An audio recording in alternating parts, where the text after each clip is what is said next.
Demet Ozdemir shared new photo with Çelik Ana and pointed out that they are friends since 2015. We know that Erkenci Kuş early bird drama shooted in that year and their friendship started from this time. In this drama they were partners and best friends. Also they continue their friendship in their personal life. Yesterday night they shared photos and pointed their friendship that started from 2015 and still continues. Also, they waited for the elections of Turkey president.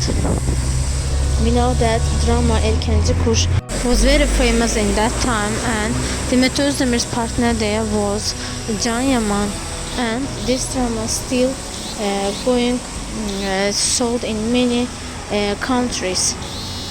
Even still in many social media, we can see their edits. The fans make them Can Yaman and Demet Özdemir together. Even after Demet Özdemir's divorcing, they think that they can come together again.